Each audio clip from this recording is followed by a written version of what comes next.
Here we are, FUUZ Unplugged edition, and right. we are all here to talk about everything FUUZ. So we'll go around, do some quick introductions. I'm Craig, demo guy. It's a very quick introduction. Yep, I'm going to pass it on now because there's four of us here today. There are four of us. One is slightly off camera. Right. He may make his way on, though. Yep. Ed Sosnowski. I'm the Director of Operations. I handle all of the kind of customer-facing teams from actual FUUZ deliveries to support and training. And with us here, in and out of the shot, is Sully, the FUUZ dog. Yep. One of the many FUUZ dogs. Yeah, the most important member of the team. And I'm Lance. I'm the Director of Engineering, so lead the platform team. We'll be talking about some release stuff today. Is that the plan? Release update today. Yes. Yeah, so we've got, 2025.12. .12, indeed. Of FUUZ coming out. The most festive release. So everything we talk about here today is available in build Yep. and soon QA and Currently on QA. currently on QA. Yep. Wow. First Tuesday of the month. Okay. Yeah, goes out to production in a little over a week. All right. Well, Awesome. look out, regulated industries. Hope you've done your testing. So we'll get on with it. What's the punchline? What's the big thing? Yeah, the big thing rolling out this month is the Application Designer Workspace Rework. We've got it pulled up on the laptop here. So we've had the Application Designer in FUUZ for a long time, but the navigation experience was never really what we wanted it to be. Yeah. Right? It left a lot to be desired. It was pretty poor. Yeah, and there's, Yeah. I mean, it's always been a hard problem when you get to some of the these big apps that have a lot of flows and a lot of screens. Like, how do you organize that in a way that you can kind of understand what's in your app and kind of find the pieces that you need to edit, or kind of understand the context of what's been changed? So we did some work, a lot of work, and so we've got a new workspace panel, which is on the left side of the Application Designer, and that gives you the big thing is this big tree of all of the app components, we call them, all of the data models, the flows, and the screens currently that are part of your app. And there's lots of information packed into this panel here. So things are kind of color coded with little indicators to tell you if there's a draft version or if something has been substituted. You can shift click to recursively expand everything. What's the response been that you've gotten from your team? Because obviously we're our own customer in this regard. Yep. I as I'm seeing that, I'm thinking really that my team will be super excited about this. Historically, I mean, the Application Designer, all of our team internally were kind of like, yeah, I mean, it exists, but we'd rather use the No one used Application it. Designer. Basically. But during testing of this, as we were kind of going through our internal validation, the feedback from the team was like, I actually want to use this instead of the standalone, the kind of other designers. So, good, we hit our mark Yes, there. Yeah. right And on. I also found myself kind of while I was testing this, I was doing some other work, and I was like, man, I missed this. Right. So Just all of that visibility in one place, because Yep. having to go to one place to just see the screens, and then you have to navigate to somewhere else to see the flows, Right. and really not having any idea of how they correlate to each other Right. Yep. in any clear, concise way. And now it's just Yeah, in a boot Yeah. camp that we just did, that was kind of the feedback too. It's like, and especially people kept getting lost, like when they were going to API Explorer or Transformation Yep. Explorer. It was just was not the connection was not landing. There's a lot of pieces, and there's a lot of different kind of tools that are in the ecosystem, like pieces that you use, like the API Explorer. Sometimes you kind of pull that up, but so this it's awesome. this app designer is focused right now on what we call kind of core three, the big three, right? Data models, data flows, and screens. But really, the big focus of this was to provide a better navigation experience, but really to provide a good platform for more enhancements. So I've got a list of, I think there's 22 tasks, follow-up tasks to build more functionality into this. So there will be a ton of new stuff coming in here. And that's a mix of stuff like new components, right? So like you mentioned the API Explorer and the Transformation Explorer, like those will be in here at some point. Data mappings, saved transforms, app configuration, kind of the metadata will all be in here, as well as some other cool features like we want to put together a graph view of your application, like a high level. Every dot on the graph is like a screen or like a mind map of the application. You just see how all of this stuff relates together. Will you be able to like rotate it? Well, it'll be three-dimensionally. I guess we could make a three-dimensional graph. That might be a little much. But I don't know. Tony Stark. Virtual reality. Yeah. That's funny. Yeah. So I mean, we're really excited about that. I love that for support. Just being able to step back and kind of like understand the whole. First. Pull it up and just kind of get like that 1,000-foot view of like, all right, what are we dealing with? So there's a ton of stuff coming in here as well. But so this was kind of the big rollout. There's lots of cool filters in here as well. Kind of a new approach to filtering that makes it a lot quicker to quickly kind of toggle. Whether you want to find all of the data models that have draft versions. Like, there you go. 2 clicks and you're there. So yeah. Or you can go from module to type. Yep. Right. So so you just can want group by data models or screens versus I think the modules is nice because it gives you some extra context of It kind of gives you some organization for sure. Product related or whatever. And you can drag from these little drag handles. This is a new thing that I just learned. Onto, depending on kind of the context, like you can drag a data model onto a screen and have it generate a table or a form in that screen, kind of add it to the screen. Cool. Another thing, we'll be expanding the tree to include like data model fields, like the next level of information. So right now it kind of... So you don't have to open the data model to see Right, exactly. the You get a quick view of the fields, and you can also drag a specific field onto a screen if you want to add like one input. So, Nice. Ooh, amazing. Whoa. So, look out, Tony Stark. yeah. I mean, it's all about making it easier to draw the connections between the pieces of some of these complex applications and make it easier to kind of make changes. It's almost going to make the schema designer a little obsolete.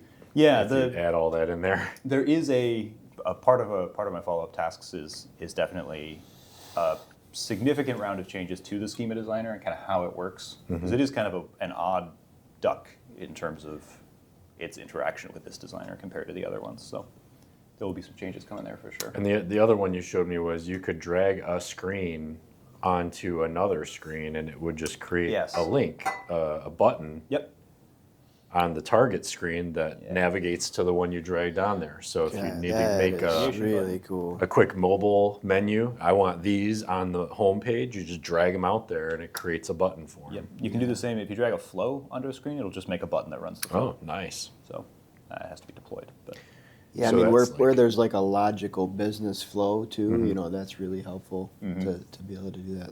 That's really cool.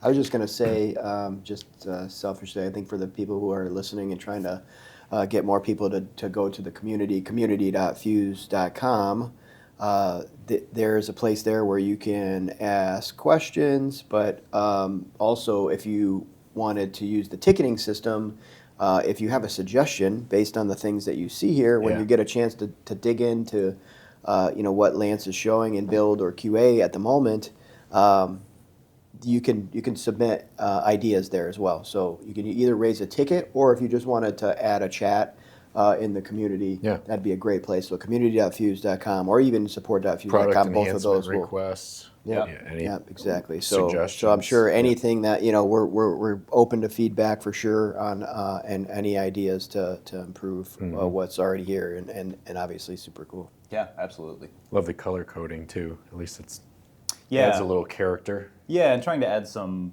kind of quick reference and things. Try not to go too overboard with an explosion of colors. That was one of the problems with the kind of Too much previous- iconology. Yeah, That is hard to understand. Yeah. But making deliberate and consistent use of whether it's icons or colors, trying to make sure that they communicate the same things in every place they show up. So like screens are green and they have a little screen icon, and it doesn't show up in many places, but it shows up in the tree and in the filters and in the tabs.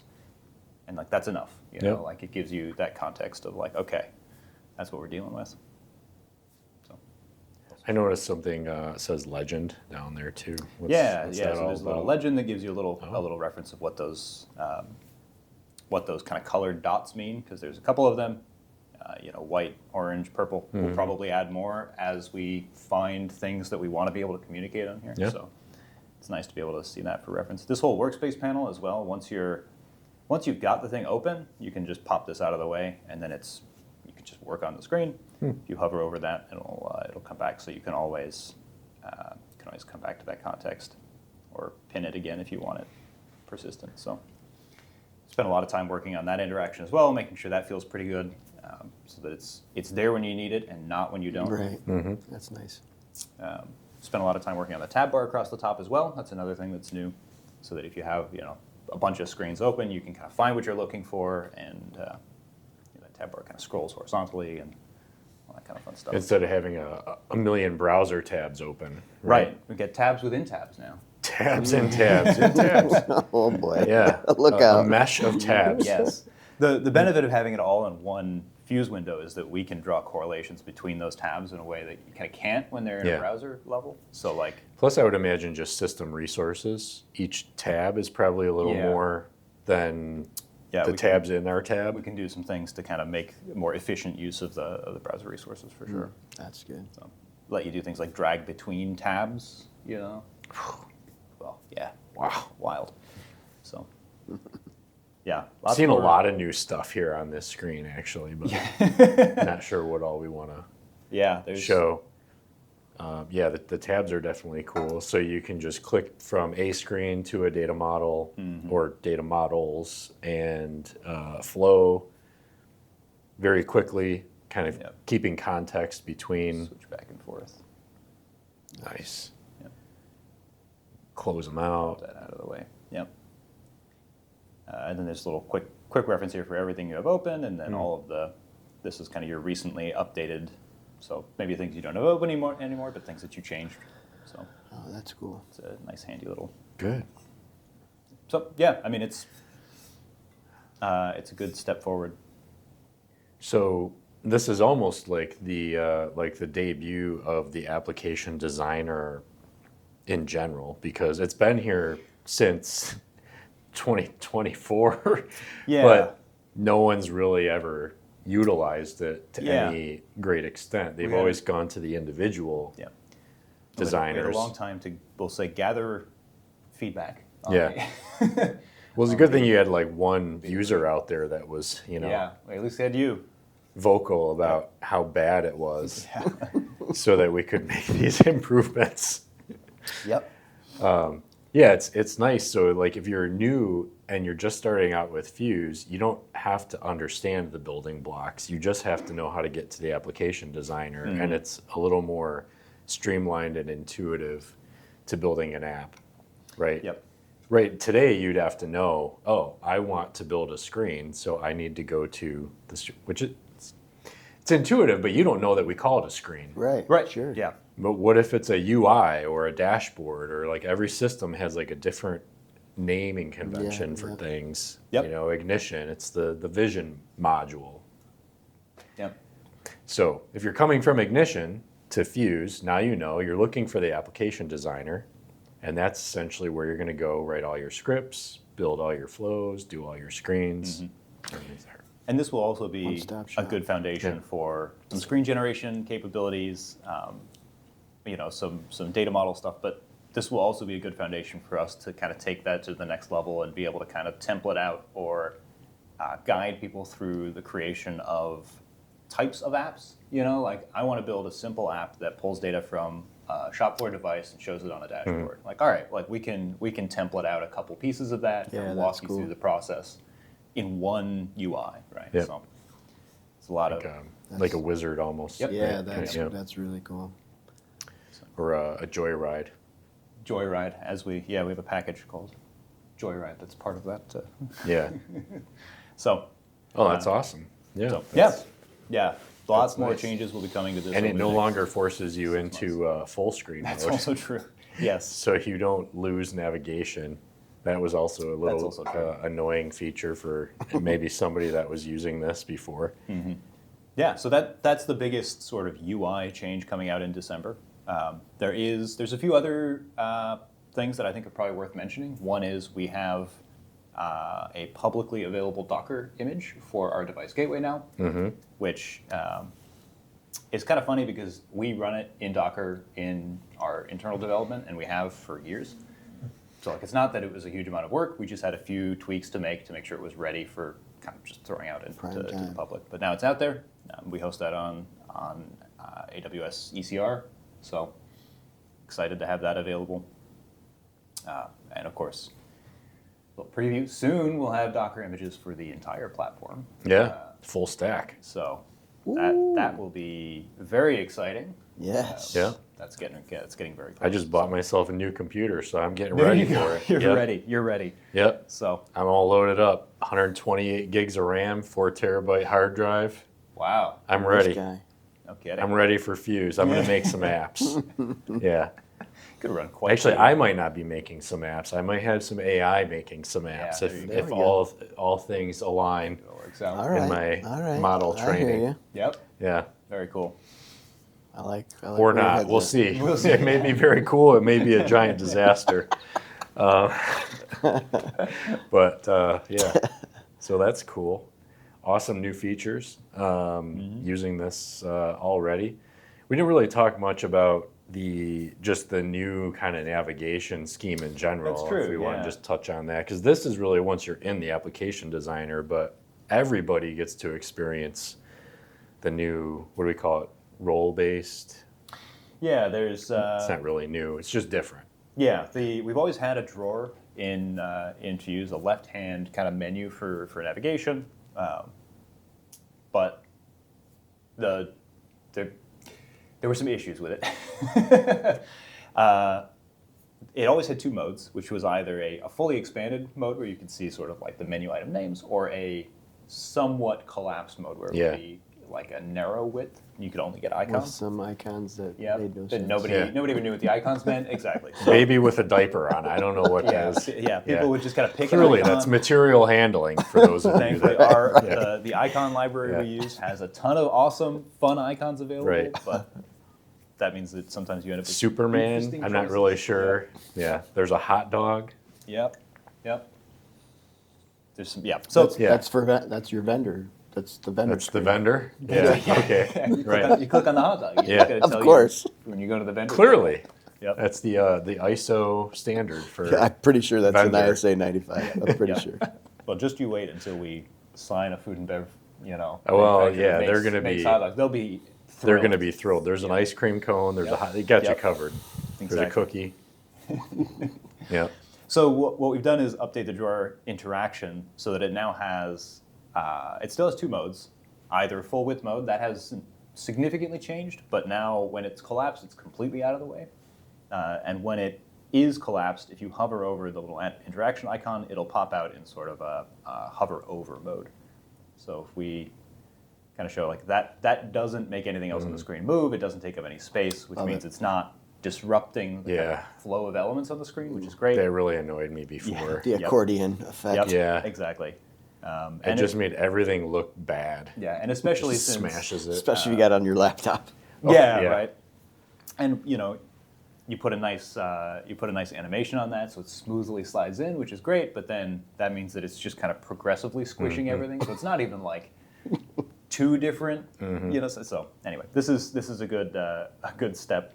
That's awesome. So if you want it there, you can pin that, and it'll take up space. You can resize that to kind of your desired width. So if you want sort of a narrow navigation menu that you always have available, you can do that.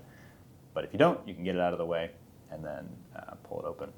So that is a foundation for a lot of navigation changes that will be coming. We're going to be using that drawer as sort of the central hub for navigation within FUUZ. So we currently have navigation elements spread across a lot of places in the footer, and there's some in the avatar menu, and so we're going to be pulling a lot of that into the drawer menu as sort of the stop, the one-stop shop. Does the breadcrumb one at the top still remain? Is that going to stay long term? What are you thinking there? It's staying for Do you now. want my opinion? Yeah. Well, I mean, I feel like it's so little used. I can almost say that I've never seen anybody actively use it. They just go straight to the Not because they want to. search bar. Anyways. Yeah. Exactly. Yeah. No. Yeah. So that I think is the point. Is there are some extremely narrow uses, which is that like you're brand new to the system and you just don't know what you're looking for, and we can solve that problem in better ways. Right? Yeah, for sure. Yeah. It still might be nice to have that sort of like sitemap approach available somewhere, but it doesn't need to be that prominent. So It'd be cool if that was a graph, yeah, like an actual sitemap, right? Yep. Like so you could actually see the entire application, not just from like a developer's perspective, but an end user could go, "Oh, wow, I see all these things are kind of connected, you know, graphically." Right. Because even the breadcrumb thing, it's like, okay. Now, and then you go to the next thing, but like, oh wait, what context am I in the next part of this menu? You got to go back. I don't know. I just find it a little tricky. I agree. Yep. Dog down. So yeah, dog down, everyone. Sully needs resuscitation. It's too hot. Good boy. Or he drank too much bourbon. Got to bring some dog treats into the next one. Yeah. So. Yeah. All right. So do we got any other ones? Lesser important? Anything we want to share? We're always rolling out lots of small features and enhancements, especially to the screen designer. New screen elements, new configuration options. I don't know that any of that is going to like. Well, we got the new timer. Wow, That's folks. pretty. That's true. Pretty We do cool. have a new timer component that is actually going out this month. Yep. So new screen element that you can count up or count down and kind of change color, give you a little progress bar. So that's really handy on control panels. Where you're kind of doing timed operations and you want to give the operator some context of how are they doing compared to how long it's expected to take. There's some other good uses for that too. Yeah. And I know it's not this month, but I mean the one that my guys are most excited about is substitutions. Yep. And since this is our first video, that one might be trapped in I think an old release note. I think we'll record some more of these and talk about some of the we'll have to go back and previous releases. Right. Yeah. That one in particular, everybody is super stoked about. It is game changing. Awesome. Yeah. Nice. Awesome. All right. Well, thanks for the demos, Lance. Yeah. And come back and watch another one. Yeah. Yeah. We'll get it better next time. Yeah. Yeah. We promise. All right.